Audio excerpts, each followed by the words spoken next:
नमस्कार।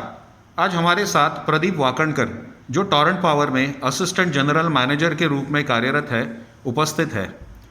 बिलों के विषय में आज हम इनसे बातचीत करेंगे क्योंकि लोगों में आज ये एक चर्चा का विषय है। नमस्कार प्रदीप जी। नमस्कार चेतन जी। टॉरेंट पावर लिमिटेड के सभी उपभोक्ताओं को मेरा सप्रेम नमस्कार। जी हाँ, आज जो बिल हैं हमारे, वो सभी उपभोक्ताओं के बीच में चर्चा का विषय है। कई तरह की धारणाएं, गलत अफवाहें लोगों के बीच में फैली हुई हैं। ज़रूर हम इस विषय पर चर्चा करेंगे। इससे पूर्व मैं बता दूं कि आज टॉरेंट पावर लिमिटेड भिवंडी के साथ साथ 1 मार्च 2020 से शील, मुमरा और करवा में भी महावितरण की फ्रेंचाइजी के तौर पर कार्य कर रही है और हम उन्हीं दिशा निर्देशों के अनुसार कार्य कर रहे हैं जो महावितरण ने महाराष्ट्र भर में उनके अन्य उपभोक्ताओं के लिए निर्धारित किए गए हैं।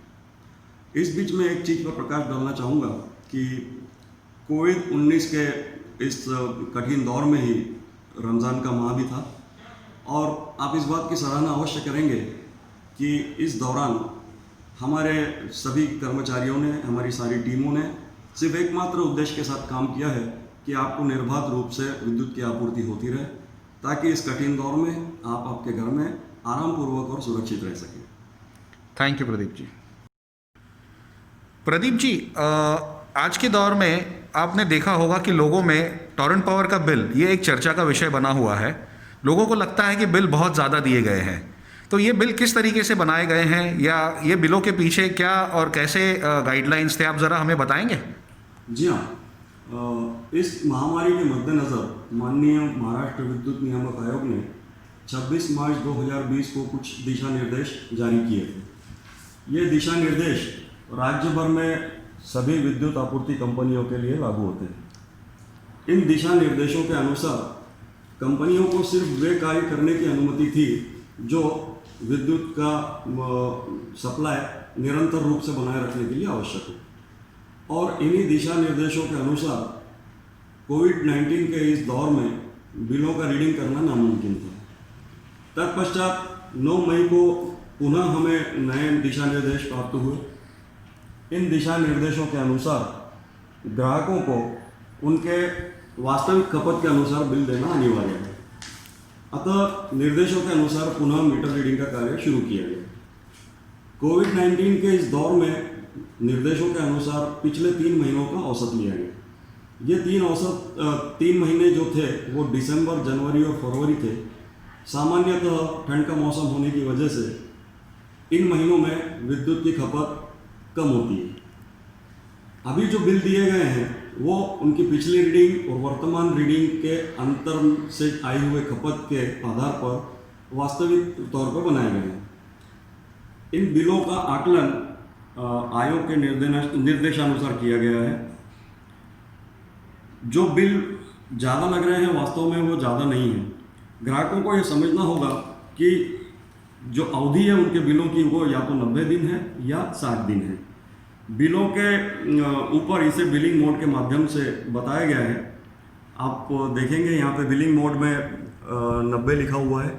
जिन बिलों पर 90 लिखा है उसका मतलब है कि ये बिल 3 माह के लिए है। जहाँ 60 लिखा है उसका मतलब है कि ये 2 माह के लिए है।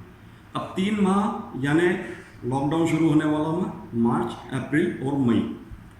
जहाँ 2 माह है उसका अर्थ है कि अप्रैल और मई।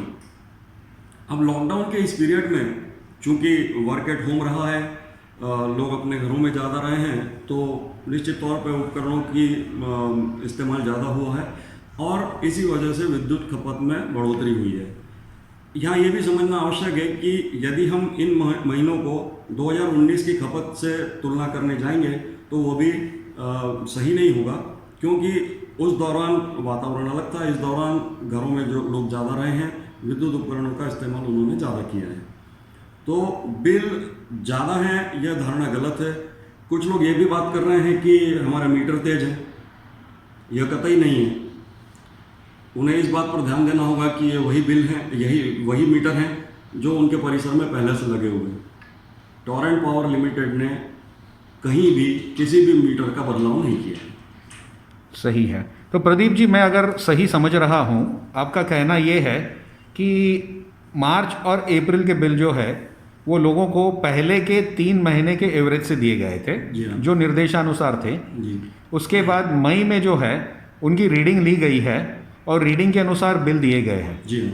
ना। चूंकि ये रीडिंग जो है या तो 60 दिन का हुआ है या 90 दिन का हुआ है, लॉकडाउन की वजह से बीच में नहीं हो पाया था, मार्च के बाद सीधा मई में हुआ, फरवरी के बाद सीधा मई में हुआ, तो लोगों को 60 या 90 दिन के एक साथ बिल आए हुए हैं। जी और इसमें ही जो बीच में आपने मार्च और अप्रैल या सिर्फ अप्रैल के एवरेज बिल बनाए थे, जी उसका समायोजन किया गया है। जी हाँ। इसमें जो भुगतान हमारे उपभोक्ताओं ने किया है मार्च और अप्रैल के माह में, जो औसत बिलों के आधार पर था, उस भुगतान का इस 3 महीने के बिल में समायोजन किया गया है।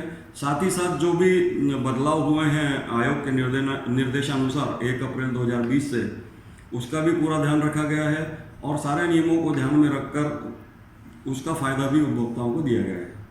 धन्यवाद, धन्यवाद प्रदीप जी। जी।